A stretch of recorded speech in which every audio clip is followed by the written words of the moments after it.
Hello friends, नमस्कार। संगवारी हो, स्वागत है आप सभी का छत्तीसगढ़िया न्यूज में एक बार फिर से। चलिए जानते हैं छत्तीसगढ़ के 10 महत्वपूर्ण काम की खबर जो आपके लिए जान लेना जरूरी होता है, जिसमें आज की पहली बड़ी खबर है। छत्तीसगढ़ में खाद की कमी को लेकर के राज्य सरकार ने केंद्र सरकार पर निशाना साधा है। खाद की कमी को लेकर के कृषि मंत्री रविंद्र चौबे ने आज प्रेस कॉन्फ्रेंस किया तो केंद्र सरकार पर जमकर निशाना साधा। उन्होंने कहा कि छत्तीसगढ़ राज्य से केंद्र सरकार सौतेला व्यवहार कर रही है। केंद्र सरकार खाद को लेकर के छत्तीसगढ़ कि किसानों की मदद नहीं कर रही है। उन्होंने ये भी कहा कि बीजेपी के कई बड़े प्रभारी लगातार दिल्ली दौरे पर हैं, लेकिन उर्वरक की आपूर्ति केंद्र सरकार छत्तीसगढ़ में नहीं कर पा रही है। इस वजह से लगातार खाद की कमी छत्तीसगढ़ में बनी हुई है। और ये भी कहा कि बीजेपी के सांसद लोकसभा में जाकर के मांग क्यों नहीं उठाते खाद के लिए। ये भी बड़ा सवाल उन्होंने प्रधानमंत्री से पूछा है। उन्होंने ये भी बताया कि 12 लाख मीट्रिक टन उर्वरक की मांग केंद्र सरकार से की गई थी, लेकिन इसका आवंटन अभी तक छत्तीसगढ़ को नहीं हो पाया है। और उन्होंने ये भी बताया कि भाजपा शासित राज्यों को पर्याप्त रूप से यूरिया और खाद दिया जा रहा है, तो कांग्रेस शासित राज्य हैं छत्तीसगढ़ को केंद्र सरकार कम खाद दे रही है। जयपुर से बड़ी खबर, आज ट्रक संचालकों की राष्ट्रव्यापी हड़ताल के लिए तैयारी की गई है। देश के ट्रांसपोर्ट संचालकों के द्वारा आज हड़ताल की जाएगी। बता दें कि बढ़ते हुए डीजल की कीमत को लेकर के सभी बस संचालक 40% किराया बढ़ाने की मांग राज्य सरकार समेत परिवहन मंत्री से कर रहे हैं। आपको बता दें कि आज सभी ट्रांसपोर्ट कंपनी के संचालक काला दिवस मना रहे हैं। अगले महीने से शुरू होने वाले दुनिया के सबसे बड़े खेल ओलंपिक के लिए छत्तीसगढ़ राज्य के मुख्यमंत्री भूपेश बघेल को जापान में आमंत्रित किया गया है। यह निमंत्रण उन्हें छत्तीसगढ़ ओलंपिक संघ के अध्यक्ष होने के नाते दिया गया है। ओलंपिक खेल के महासचिव गुरुचरण सिंह होरा को भी इसके लिए निमंत्रण मिला है। 30वें ओलंपिक का आयोजन 27 जुलाई से 8 अगस्त तक जापान की राजधानी टोक्यो में होने जा रहा है। पहले ये आयोजन 2020 में होने था, लेकिन कोरोना की बढ़ते हुए संक्रमण के चलते इसे स्थगित कर दिया गया। कि इस महाकुंभ में 33 खेलों में 339 मेडल के लिए खेल आयोजित होंगे।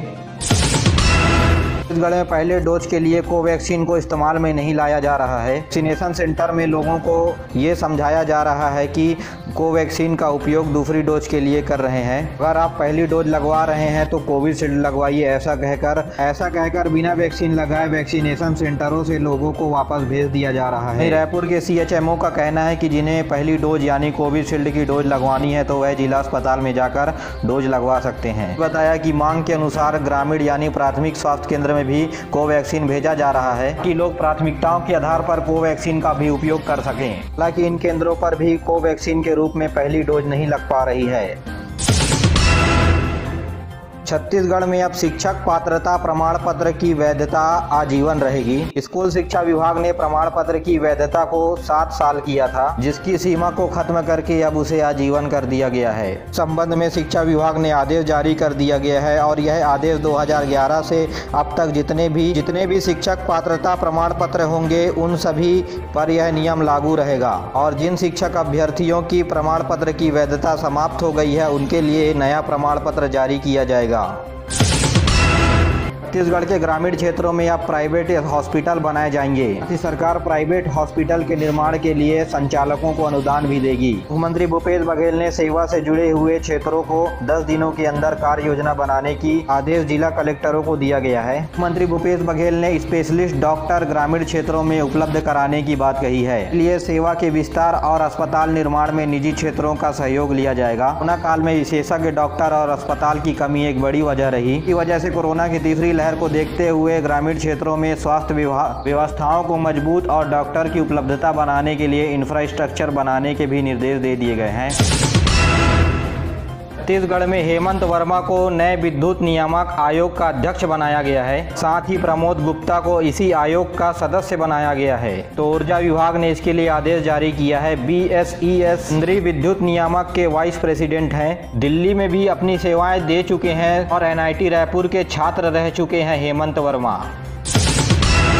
महासमुंद जिले के सराईपाली पुलिस ने 7 लोगों को 7 लग्जरी कारों के साथ चोरी की शंका जताते हुए पुलिस ने पकड़ा। 7 लोगों के पास वाहन के कोई वैधानिक दस्तावेज नहीं थे। जब्त कार की कीमत 62 लाख रुपए बताई जा रही है। 7 कारों में से 4 कार सरायपाली और 3 कार बसना क्षेत्र से जब्त किए गए। सरायपाली पुलिस को मुखबिर से सूचना मिली थी कि बिना कागजात के कुछ लोग सरायपाली एरिया में कार चला रहे हैं। बाद सरायपाली पुलिस ने 4 टीम को गठित की और इन सभी कारों को अलग अलग जगह पर पकड़ा गया। वाहन के मामले पर सरायपाली पुलिस की सबसे बड़ी कामयाबी बताई जा रही है।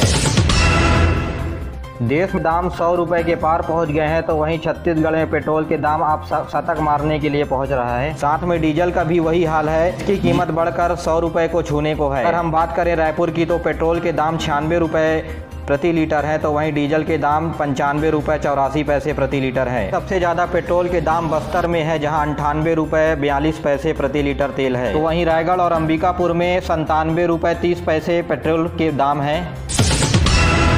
बेमेतरा के हीरो मोटर्स और कवर्धा के सरस्वती मोटर्स की तरफ से बेमेतरा में कोरोना वॉरियर्स सम्मान का आयोजन किया गया और इस कार्यक्रम के मुख्य अध्यक्ष स्थानीय सिविल सर्जन रहे। दौरान साई मोटर के अध्यक्ष अशोक ने कहा कि जिस तरह कोरोना वॉरियर्स ने इस महामारी के दौरान अपने घर से अलग रहकर देश की सेवा किए हैं, वह निश्चित तौर पर अनूठा और ऐतिहासिक है। इसके आगे ये सम्मान बहुत छोटा है, फिर भी हम उनके हौसले का सम्मान करते हैं।